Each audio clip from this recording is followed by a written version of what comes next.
How's it going, everybody? I'm Dieter. That's Hutch. This is Dieter and Hutch, and we talk about the 49ers and other things. Those other things right now, the NFL draft and NFL free agency, the oft-forgotten NFL free agency. It happens first for a reason, folks, and we're not going to just glance over it like it's no big deal. It's a big deal, especially as we try to figure out here how to fix the 49ers spine, the most important positions. The closer you are to the ball. What was that, Dieter? The spine. It's important to note that it's a vertical across the ball into the backfield, offense and defense. Jake, I got hand motions. I'm ready to rumble here. And today, again, we're doing linebackers, and let's just get right into it. No reason to dick around with this thing, even though we, of course, love to dick around here on the show. And I want to talk to you about a man who, no, he did not play in 1924. We are doing this strictly to avoid copyright, and we'll see if it works. But this kid's name is Barrett Carter. He is a linebacker from the University of Clemson, 5-star prospect going into Clemson, as most of them are.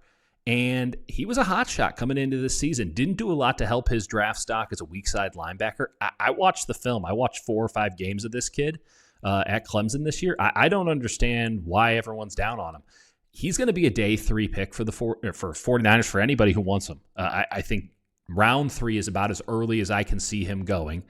And I think he's a total steal. He has sideline to sideline speed. He has serious explosion when he diagnoses. And I think he sees the field at a exceptional level.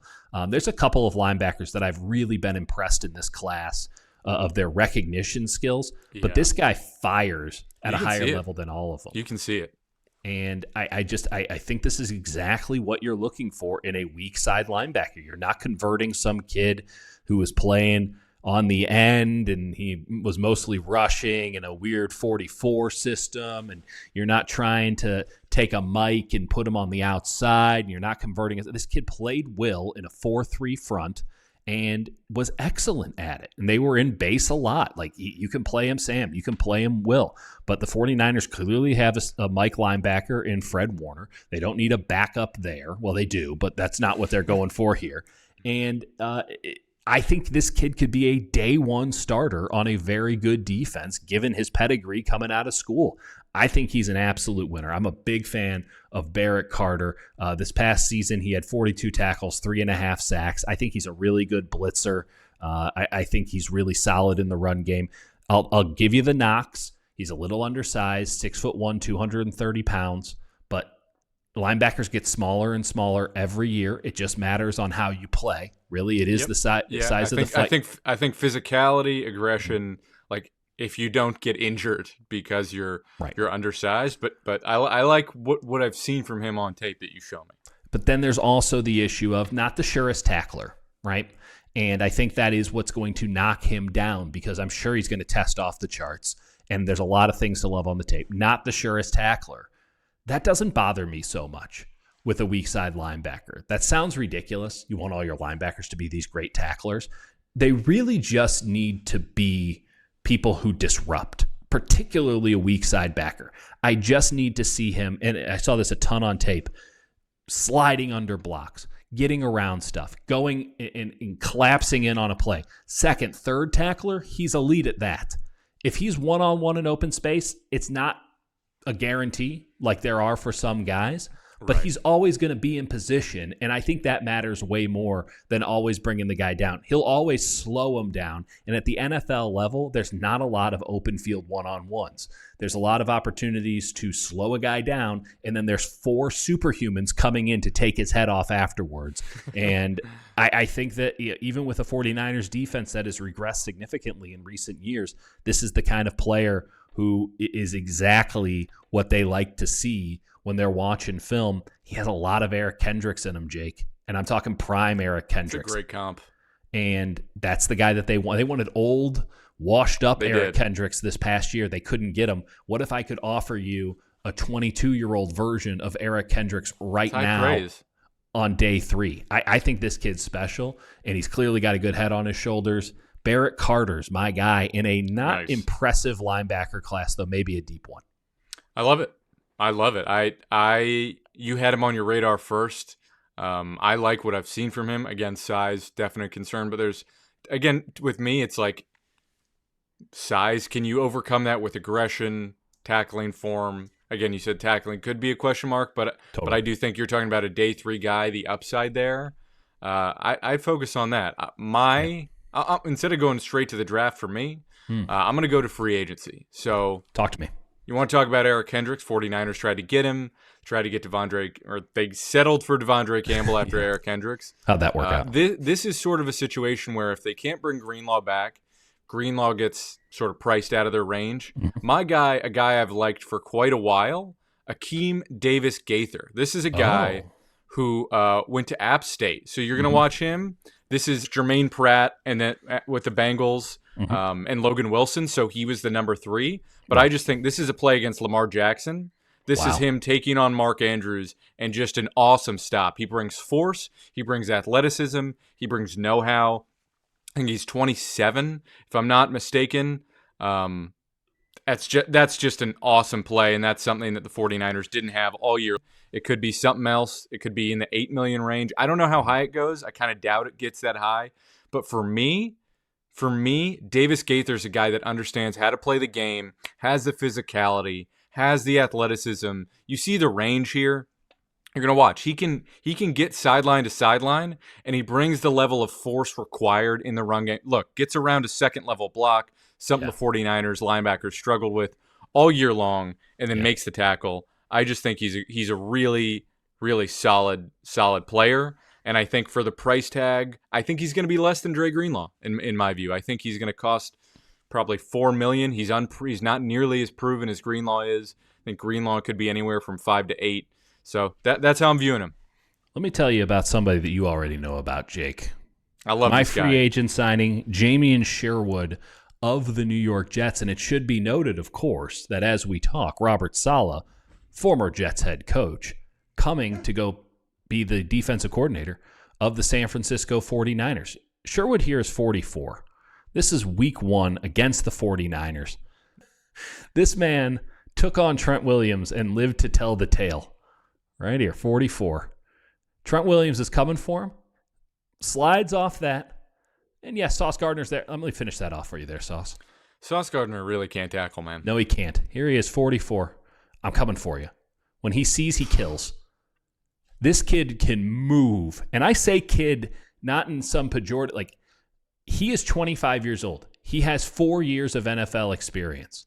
I'm telling you stuff you already know, Jake, but for the audience out there, that is a huge deal. He was the 3rd linebacker on the Jets this past year, played in base, played a little bit later on in the season after an injury to C.J. Mosley. He was outstanding for them. He might have been their best defensive player this year. It's tough. Like, you got C.J. Mosley and Quincy Wilson, some guys who've been great linebackers. No doubt. It's a tough linebacker room. I talked about him at the deadline, and you pointed out why would the Jets trade him. We'll see what his price tag is. I would expect him to be more than Davis-Gaither, probably in the Greenlaw range. It'll be interesting. I think he's got massive upside.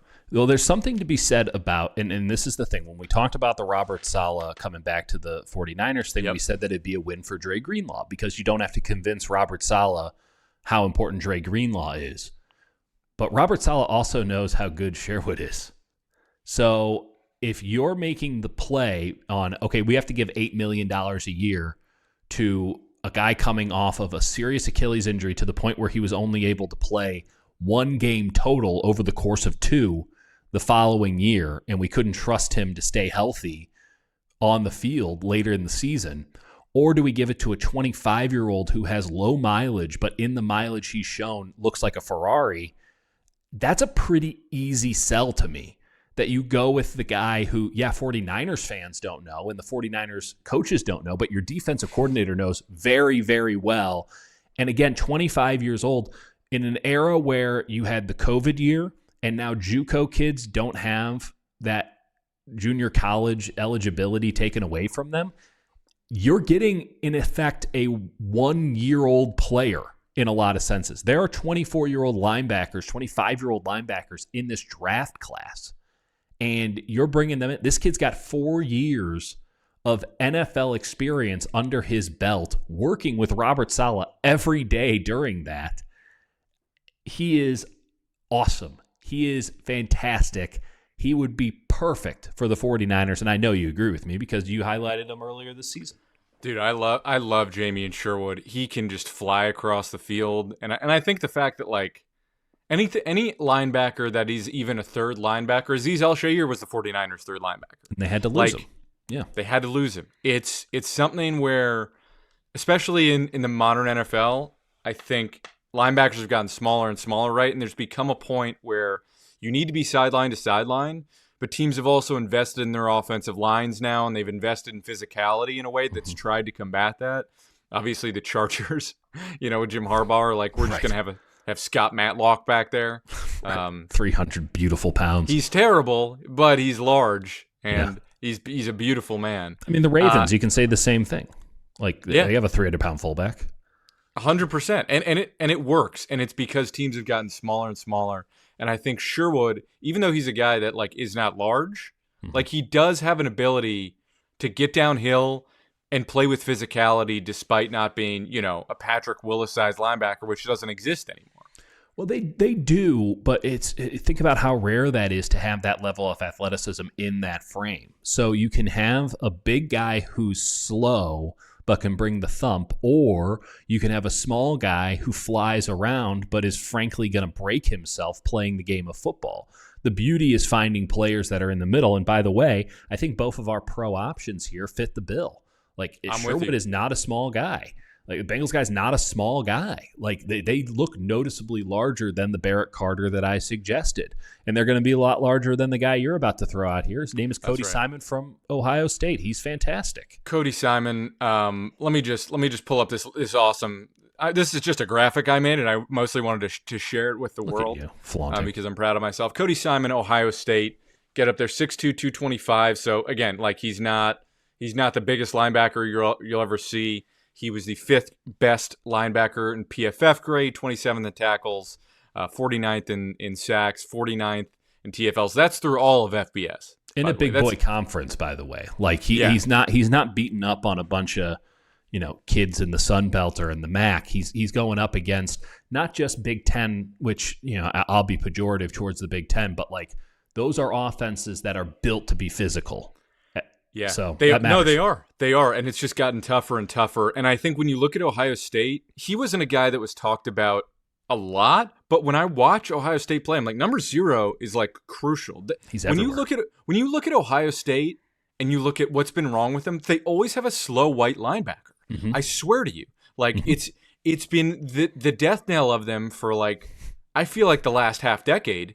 And then this year I look and I'm like, oh, they actually have a capable linebacker who can go sideline to sideline, who's their only middle linebacker, like genuinely. And sometimes he's playing sort of in the slot and in weird ways. College defenses are silly, but this is like the best defense in college football with basically one middle linebacker, and it's Cody Simon. And he's fantastic. He's fantastic. Had an outstanding year. It wasn't some Johnny come lately situation. Every game, all season long, he was an impact player on a defense that has a lot of impact players, but he was the star of the defense, in my opinion, more than Sawyer. I'm with you. And this is him over here. It might be a little tough to see, but again, we're trying to avoid we're trying to just monetization here. Yeah, you'll see it. You'll see him here. He knows exactly what he's doing. This is him in coverage in the middle of the field over here. I'll replay this one for you. He just knows exactly what he's doing. So number zero, covering 44 crossing the field. That's what Penn State wants to get to. And here you're going to have him again. He really knows, like he's got like a physicality to him that I think is underrated. This is just going to be a bruising hit. Ooh. Just I'll bring it back. You're going to watch him. He knows exactly what he's doing here. Like he's going to sit down, push the guy out of the way. Get out of the way. And then just an absolutely crunching tackle. That's brutal. Did that guy walk off the field after that? No, he perished. He perished right there. That's a great and fill. right here, this run stop, it's not going to go to him, but this is just a perfect run fill. This is what you're looking for. Again, number 0, he's right over here. You're going to watch him. Slips the block, physicality. There's nowhere to go for the running back. Doesn't make the tackle. But again, like that's what you want from a modern linebacker. So, again, Sorry for the grainy footage. We're trying something here.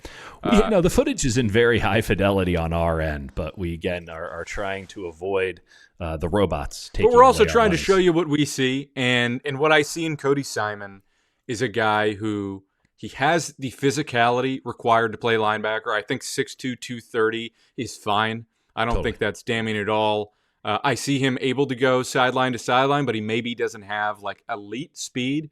I'm interested to see how he tests. I bet he does probably pretty well, but not elite in every category. I'm interested like hip flipping wise and that sort of like 3-cone sort of stuff. Like how does he test there? But for me, he's a guy playing on the best college defense. I see him cover really well. He's asked to do a lot in coverage. He's asked to carry, crossers over the middle of the field. He's asked to spy at times. He plays in the slot at times. He's excellent in the run game. I genuinely see a really well-rounded linebacker who I would be very comfortable drafting him round 3.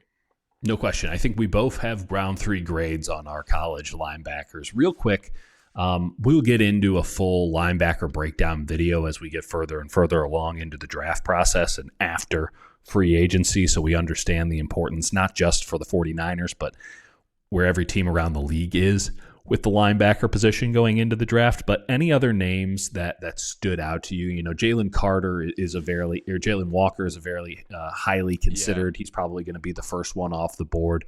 Did you get any watching on Danny Stutzman at Oklahoma? Danny Stutzman's a really interesting one because he's super lanky and he can move really, really well. But it's also like there's off. It feels a little bit off with him. Yeah. You want to trust it a little bit more than you can. It's almost like he's kind of like a safety in his frame. Yeah. And he kind of has like the movement skills to potentially be able to do that. But he's a guy with some questions, and you want to be all in on him, and he makes it hard on you to be all in on him.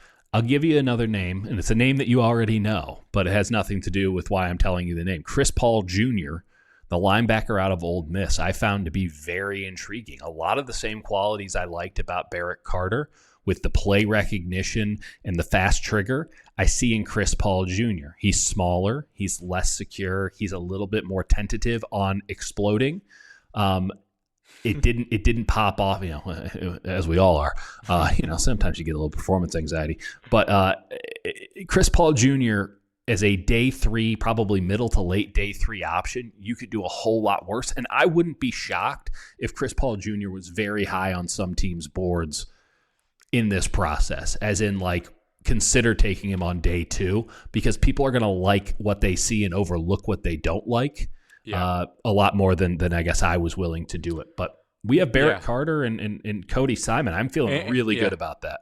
I do too. One other guy I did want to mention who's really odd to me, has I think had some off the field issues. Smile Munden out of Georgia. He's he's a very fast linebacker in a group that had a ton, and I kept just noticing the guy that's he's gonna come out of Georgia and he's gonna be like a first round pick for them.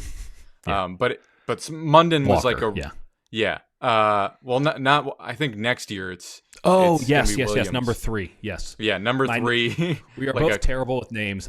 All of my notes are just like number 3 Georgia. 100%, just like coaches. Number 0 Clemson. But Smile Munden was a guy who's like a rotational linebacker, and honestly to me is like more of a nickel. Like he's super fast and has pretty impressive coverage chops, and was used as a blitzer a lot, was used in coverage, doesn't really seem like he's capable of being a middle linebacker, in my view. Right. Seems undersized, and I don't really know what he is, and I don't know. I've been trying to figure it out. All I'm saying is he intrigues me, and I don't know what to make of him quite yet. But he might be like a weird, like one of those safety nickel, but I don't think he's big enough for safety.